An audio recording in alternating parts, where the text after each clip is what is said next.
Hello everyone. Today we are going to see next topic of data structures and algorithms, that is asymptotic notations.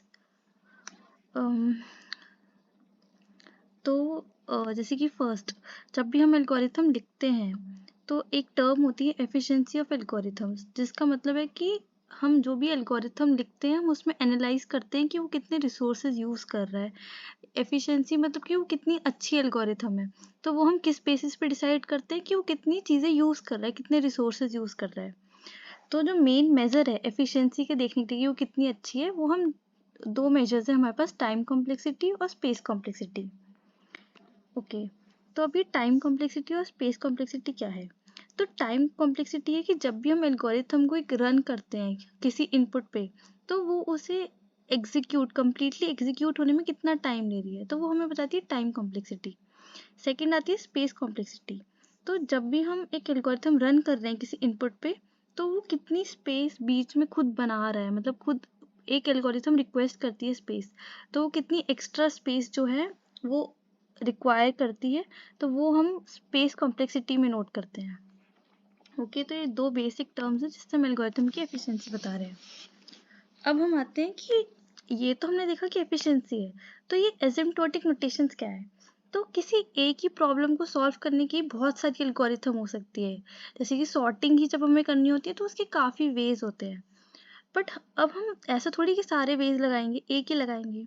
तो अब हम कौन सा वे लगाए, तो हमें ये जो होती है टर्म, ये हमें मतलब डिसाइड करने में हेल्प करती है। तो it gives us an idea about how good a given algorithm is compare to other algorithm. तो इससे आप कंपेयर कर सकते हो किसी एक एल्गोरिथम को। तो अब क्या है, तीन तरीके से कंपेयर कर सकते हैं। तो हमारे पास तीन नोटेशंस हैं, big O notation, big omega notation और बिग थीटा नोटेशन। तो इसको हम डिटेल में देखेंगे।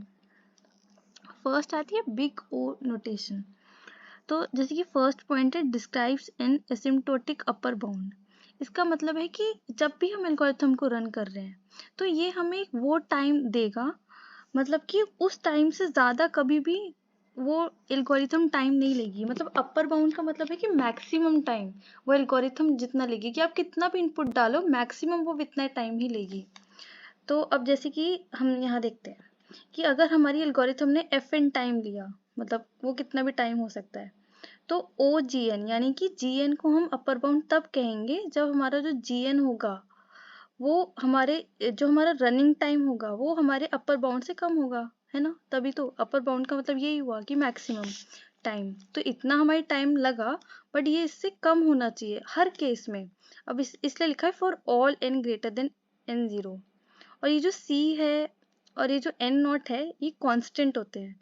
ये अभी नेक्स्ट हम ग्राफ में देखेंगे तो ऐसे समझ आ जाएंगे, किसी एक पॉइंट के बाद हम उसका अपर बाउंड बोलेंगे। और मतलब ये एक फैक्ट टाइप स्टेटमेंट है कि अगर एक फंक्शन ओ एन है यानी कि ओ एन उसका अपर बाउंड है, तो ओ की नोटेशन टू एन भी उसका अपर बाउंड होगा, क्योंकि इसमें एट दी एंड वो मल्टीप्लाई हो रहा है, तो ये तो इससे भी बड़ी टर्म है। तो अगर वो इससे छोटा है तो इससे भी छोटा होगा ही, तो ये एक फैक्ट टाइप है। बिल्कुल जो अभी हमने बिग ओ नोटेशन देखा, सिमिलरली बिल्कुल बिग ओमेगा नोटेशन है, बस इसका अपोजिट। ये उस चीज़ का लोअर बाउंड दे रहा है कि मतलब जो हमारी जो भी एल्गोरिथम को जितना भी टाइम लग रहा है, तो सबसे मिनिमम टाइम जो होगा ना वो हमें ये बिग ओमेगा नोटेशन देगा।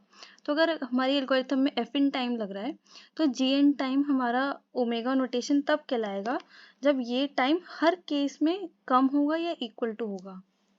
और ऐसे ही इसमें भी सी और एन नॉट जो हैं वो कॉन्स्टेंट्स हैं। अब ये भी ऐसे बहुत ऑब्वियस स्टेटमेंट है कि अगर जो फंक्शन है वो ओमेगा टू एन है, तो फिर वो ओमेगा एन भी होगा ही, क्योंकि अगर वो इससे ज़्यादा है तो इससे तो ज़्यादा होगा ही। तो इसलिए ये दोनों ऐसे काफ़ी रिलेटेड हैं, बस अपोजिट। अब इसलिए ऐसे दोनों की ग्राफ्स देखते हैं। जो हमने देखा बिग ओ नोटेशन क्या था, हमें अपर बाउंड दे रहा था। तो एफ एन जो है हमारा फंक्शन है और ये एन नॉट एक नंबर है जहाँ से वो फंक्शन हो रहा है।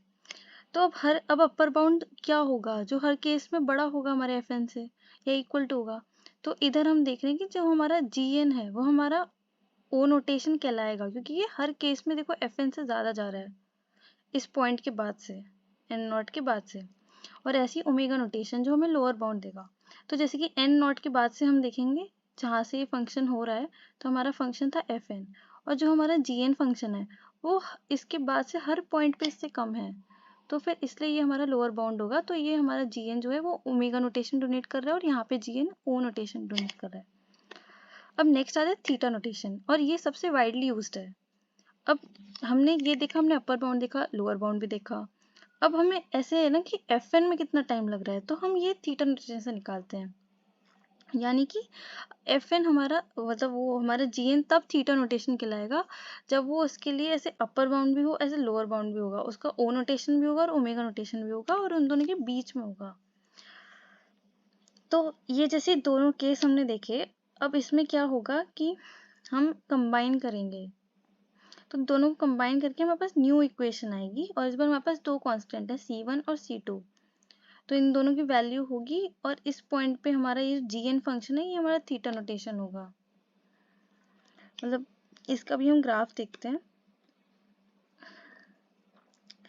कि ये हमारा एन नॉट है, ये एफ एन है।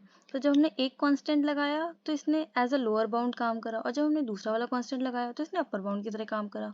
तो ये जी एन जो होगा हमारा थीटा नोटेशन होगा, जैसे कि इसमें ऐसे एक्सप्लेन करा है। तो ये इन दोनों के बीच का इंटरमीडिएट होता है। नेक्स्ट आती है कि जो भी हम नोटेशंस दे रहे हैं वो टाइम कॉम्प्लेक्सिटी, जहाँ पे ऐसे है कि n हमारा इनपुट है, n नंबर ऑफ इनपुट है। तो अब कौन सा रन टाइम ज़्यादा है, यानी कि अगर कोई एक एल्गोरिथम है जो log n में कर रही है और एक n में कर रही है, तो कौन सी कम देर में कर रही है। तो ये एक ऑर्डर है देखने का।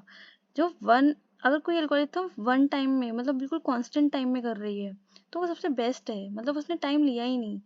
फिर log n उससे ज़्यादा है, n यानी उससे भी ज़्यादा टाइम लिया, n log n उससे ज़्यादा, फिर n स्क्वायर है, n क्यूब है, 2 की पावर x है, n की पावर x है, और ऐसे n फैक्टोरियल है। तो इनकी ये इनकी ग्राफ है, तो इससे ही हमें पता लग रहा है कि कितने टाइम ले रही है। तो जो 1 है वो हमारा बेस्ट टाइम है, और n की पावर x ऐसे वर्स्ट है। तो इस ग्राफ से आइडिया लग जाएगा आपको। फिर आता है एनालिसिस ऑफ एल्गोरिथम, यानी कि हम क्या चीज़ उन नोटेशन से क्या चीज़ निकाल रहे हैं। ठीक है, तो जब भी ओमेगा नोटेशन होगी, यानी जो हमें सबसे लोअर बाउंड दे रही थी, तो वो हमें किस केस पे दे रही थी, जब बेस्ट केस है। अब ये best case, worst case, average case क्या है, यानी कि बेस्ट केस का मतलब है कि आप जो भी चीज़ उस एल्गोरिथम पे अप्लाई कर रहे थे वो एकदम से अप्लाई हो गई, मतलब एकदम लोअर बाउंड, यानी सबसे कम टाइम में अगर अप्लाई हो जाएगी ओमेगा नोटेशन के इक्वल, तो वो बेस्ट केस होगा। अगर ओ नोटेशन है यानी कि सबसे अपर बाउंड, तो अगर सबसे मतलब इतनी देर में लग रही है कि अपर बाउंड वाले टाइम की जितना टाइम लग रहा है, तो वो आपका वर्स्ट केस होगा। और एवरेज केस मतलब थीटा नोटेशन की मतलब एवरेज टाइम लग रहा है, काइंड ऑफ एवरेज। और ये बेस्ट केस, वर्स्ट केस और एवरेज केस को ढंग से समझने के लिए अभी हम एग्जांपल देखेंगे सर्चिंग एल्गोरिथम से एरे के अंदर। तो एरे के अंदर हमारे पास दो सर्चिंग एल्गोरिथम्स हैं, लीनियर सर्च और बाइनरी सर्च। तो पहले लीनियर सर्च में देखते हैं। तो लीनियर सर्च में क्या होगा कि जो एरे होगा हमारा वो पूरा ऐसे लीनियरली ट्रेवर्स होगा, पहले पहला एलिमेंट, दूसरा एलिमेंट, सेकंड थर्ड एलिमेंट, ऐसी लास्ट एलिमेंट। तो बेस्ट केस का मतलब है कि जब आप सबसे पहले ढूंढ रहे थे और एकदम मिल गया, यानी कि आप जो एलिमेंट ढूंढ रहे थे वो सबसे फर्स्ट पे ही रखा था। तो जब हम लूप चलाएंगे तो वो तो एक ही बार चलेगा ना लूप, फर्स्ट टाइम में ही मिल जाएगा। तो ये कांस्टेंट टाइम होगा बेस्ट केस में, क्योंकि हमें एकदम मिल जाएगा। अब वर्स्ट केस में है कि जब हम लीनियरली लूप चला रहे थे तो हमारा एलिमेंट लास्ट में था, तो वो जो लूप था वो पूरे एंड टाइम्स चलेगा। तो इसके वजह से हमारा जो वर्स्ट केस आएगा वो ओ एन आएगा। अब हम मानेंगे एवरेज केस। एवरेज केस को हम ऐसे लेंगे कि हमारे पास जितने भी एलिमेंट्स मतलब फर्स्ट पे होंगे, सेकंड पे, थर्ड पे, लास्ट में, उन सब के हम टाइम देखेंगे और लास्ट में डिवाइड कर लेंगे जितने हमारे पास केसेस हैं। तो हमारे पास टोटल नंबर ऑफ केस है n+1, क्योंकि n केसेस तो n एलिमेंट्स को ढूंढने के लिए, और एक केस हम और यूज करेंगे अगर कोई एलिमेंट ही नहीं है। तो हमारे पास टोटल केस हो गए n+1। तो फर्स्ट वाले को भी कितना टाइम लगा k, सेकेंड वाले में 2k। तो ऐसे ऐसे करके जब हम करेंगे तो ऐसे सम अपॉन n+1, तो वो हमारा ऐसे n में आंसर आएगा। तो हमारा एवरेज केस भी हम ओ एन ही करते हैं लीनियर सर्च में।